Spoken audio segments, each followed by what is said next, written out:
আশা করি ভালো আছেন। আলহামদুলিল্লাহ খুদার রাজ্যে পৃথিবী বর্তমান সবার খুদা লেগেছে প্রচন্ড গরম পড়েছে। আমি একটি কথা বলবো, আপনারা জানেন যে গত 11 তারিখে নির্বাচনের মাধ্যমে আমরা জেলার প্রেসিডেন্ট সেক্রেটারি 3 জন সাংগঠনিক আপনাদের ভোটের মাধ্যমে নির্বাচিত হয়েছি।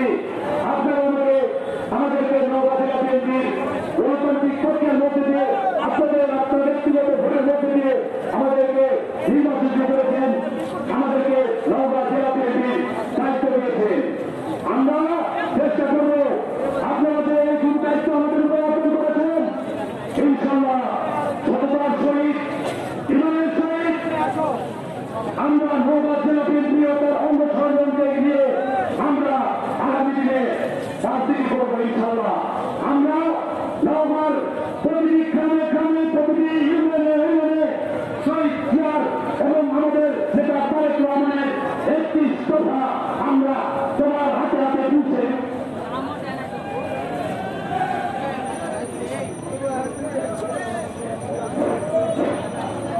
সবার হাতে হাতে একটি ইস্তফা তুলে দেবো ইনশাআল্লাহ। আপনারা সবাই সজাগ থাকবেন। আমাদের যে জাতীয় নির্বাচন, ত্রয়োদশ জাতীয় সংসদ নির্বাচন, এই নির্বাচনকে নিয়ে অনেক ষড়যন্ত্র হচ্ছে দেশের মধ্যে এবং আন্তর্জাতিক এবং দেশীয় চক্র ষড়যন্ত্র করছে নির্বাচন না হয় বাংলাদেশে। কারণ এই সময় যদি নির্বাচন হয় তাহলে বাংলাদেশের 300টি আসনের মধ্যে সিংহভাগ আসনে বিএনপি দখল করবে। এভাবে অনেকে নির্বাচন থেকে সরে দাঁড়িয়ে ষড়যন্ত্র করছে।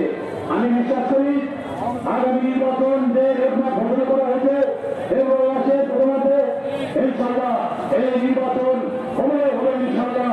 যদি আল্লাহ কোনো আমাদের উপর আল্লাহর রহমতে হবে ইনশাআল্লাহ। আপনারা সবাই প্রস্তুত থাকবেন। নওগাঁকে হারিয়ে দেওয়া 6টি আসন, তাদের শিখের জাতীয় নির্বাচনের 6টি আসন, 6টি কনস্টিটুয়েন্সি, এই 6টা আসন আমরা আমাদের বিএনপিকে তথা দেশের বেগম খালেদা জিয়াকে এবং আমাদের নেতা তারেক রহমানের হাতে ইনশাআল্লাহ এই 6টি আসনে আমরা আগামী দিনে তাদের হাতে তুলে দেবো ইনশাআল্লাহ বিপুল ভোটের মাধ্যমে। আপনারা সজাগ থাকবেন। আমাদের নেতা শহীদ প্রেসিডেন্ট জিয়াউর রহমান এই দিনে বিএনপি গঠন করেছিল। শহীদ জিয়া গণতন্ত্রকে ফিরে দিয়েছিল, দেশের মানুষের বাক স্বাধীনতা ফিরে দিয়েছিল, ভোটের অধিকার ফিরে দিয়েছিল, ভাতের অধিকার ফিরে দিয়েছিল। এগুলো আমাদেরকে রক্ষা করতে হবে। আমরা আমাদের তারেক রহমানের নেতৃত্বে আগামী দিনে দেশের গণতন্ত্র এবং ভোটের অধিকার ফিরে এনে বাংলাদেশে একটি সুস্থ নির্বাচনের মাধ্যমে ইনশাআল্লাহ ভোট হয়ে দেশের মানুষ বিএনপিকে ভোট দিয়ে বিএনপি ক্ষমতা আসবে, খালেদা জিয়া সুস্থ হয়ে উঠবেন, তারেক রহমান বাংলাদেশে ফিরে আসবে এবং বিএনপি সরকার গঠন করবে। সবাইকে ধন্যবাদ জানিয়ে আমি আমার বক্তব্য শেষ করছি। খোদা হাফেজ। বাংলাদেশ জিন্দাবাদ। তারুণ্যের প্রতীক তারেক রহমান ফিরে এসো। সারা বাংলাদেশের মাতৃ মানুষ তোমার অপেক্ষা। ধন্যবাদ।